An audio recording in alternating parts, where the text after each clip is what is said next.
So, Miss H, in your last video, you had all this talk about clocks. That's all you talked about was how clocks are important, clocks are important. Well, you told us that we were working on angles in the last Google Meet, or at least I think I did. I probably did. But, so like, how does a clock relate to an angle? That doesn't make any sense. A clock is a clock, and an angle we already did. You have the obtuse angles, which when you hold your arms out like this, that's an obtuse angle. It's huge. You have a sweet little small angle, and a 90-degree angle. We all remember doing our like hand gestures to try and figure out angles. So what does a clock have to do with angles? Well, that's a great question.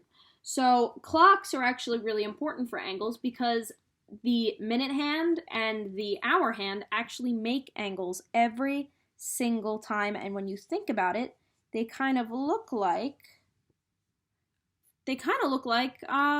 little angle hands. Remember when we drew angles, I always told you guys, when you draw an angle, it has a point, and then in order to be an angle, you need two arrows at the end. So they extend all the way out. It's like two lines that are extending all the way out, and those arrows let you know they go on forever. The clock has the exact same thing. Now, if we were to make an angle out of or draw an arrow to every single line, or number, every single number, how many angles would we have? And remember, they're all equal. Each angle is equal. They're all the same size. But how many would we have? So I just drew all of mine.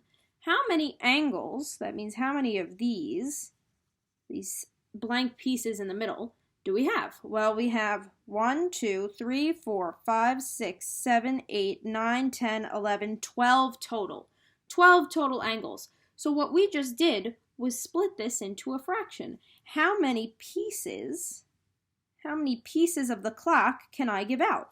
Well, I have 12 total pieces. And if I were to shade in 2 of them, I would have 2 out of 12 shaded in. Now, what does this have to do with math? Who cares how many pieces of a clock you can shade in?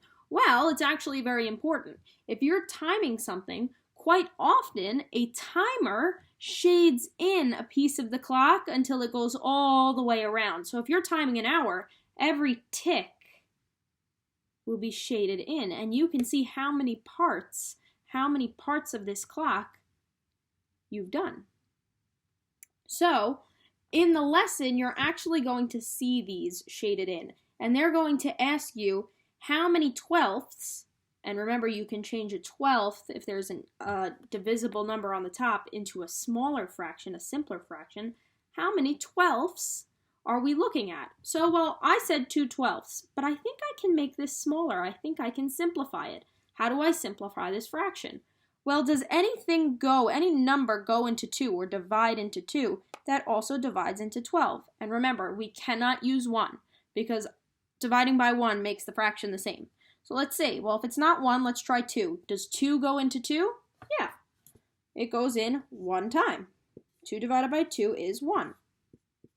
Does 2 go into 12? Well, let's skip count. 2, 4, 6, 8, 10, 12. Ah, it does. 6. 1 over 6. Can I make this any smaller? No. So by shading in these 2 pieces, I shaded in 1/6 of the clock. And we can do that again. There's another. Let's see if we can do another problem. And I'll just make sure. Yes. Let's see if we can do another problem. Let's say instead of just shading in 2, I shade in 3. Well, Miss H, that won't make much of a difference. From 2 twelfths to 3 twelfths, who cares? Well, let's see if we can make another fraction out of that. 3 twelfths. All right. Can I divide that? I don't think so, but I should test it out. I'll go through the numbers. 1 we can't divide by because it keeps it the same. What about 2? 2 can't go into 3. Remember, you start with the smallest number. 2 can't go into 3 evenly. What about 3? Can 3 go into 3? Yeah, 3 can go into 3 1 time. But can 3 go into 12? I don't know. I should skip count. 3, 6, 9, 12. Oh, it goes in 4 times. Look at that, our fraction changed drastically. I'd rather have a 4th than a 6th. I got so much more. Now let's say 30 minutes goes by. Let's say that we start at exactly 12, all right? We start at exactly 12, and I'm going to erase all of these lines because now we're going to make it a little harder. I'm going to erase these lines. Give me a second because I got to erase carefully so I don't erase all my numbers. There we go. Now I've erased the lines. Let's see if we can figure this out. 30 minutes goes by, and we want to know how many out of 12 that is. How many sets of 5 minutes out of 12 that is. Well, first, we got to start at a starting point. And when there's a starting point, I always want to start at 12. And then we're going to count out 30 minutes. And remember that the last thing in the last video that I said to you was each gap from 12 to 1, from 1 to 2, from 2 to 3 is how many minutes? 5. It's 5 minutes. So we have to skip count by 5 until we get to 30 minutes. And when we get there, we'll draw our second line. So we start here and we go 5, 10, 15, 20, 25, almost there, 30. Okay, so now I'm going to draw my line, and I stopped at 6. I stopped at the number 6, and this whole thing gets filled in. How many out of 12 did we go? Well, we went 1, 2, 3, 4, 5, 6. So 6 goes on the top and 12 on the bottom. Can we simplify 6 over 12? I think we can. I have a very good feeling, actually, that we can. Well, what goes into 6 and also into 12? You could say 12, you could say 2, you could say 3, but let's stick with 6. Did I say 12? I meant 6. So how many times does 6 go into 6? 1 time. How many times does 6 go into 12? 6, 12. 2 times. So 6 out of 12, as you can tell by my drawing, is half the clock. Half the clock. Let's try one more. And remember, we're going to start at 12.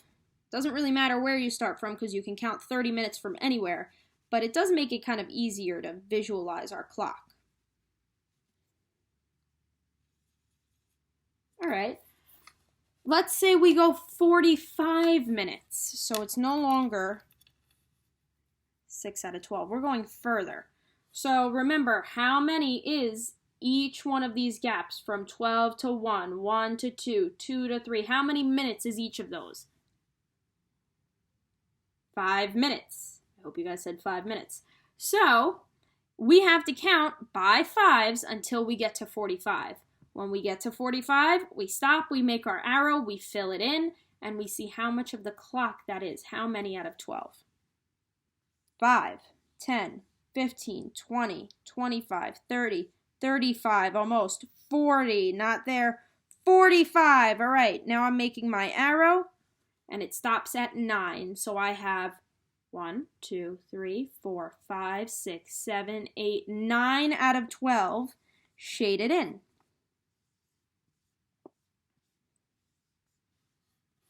All right, now how can I simplify that? Let's find out. What goes into 12 and also into 9? Does 2 go into 9? No. Does 3? Yeah, I'd say it does. 3, 6, 9 when I skip count.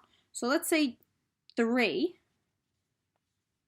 3 goes into 9 3 times. 3, 6, 9. I don't know if my 3 is backwards or not. I can't tell when I write upside down.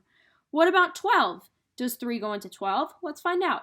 3, 6, 9, 12. Oh, it does. 4 times.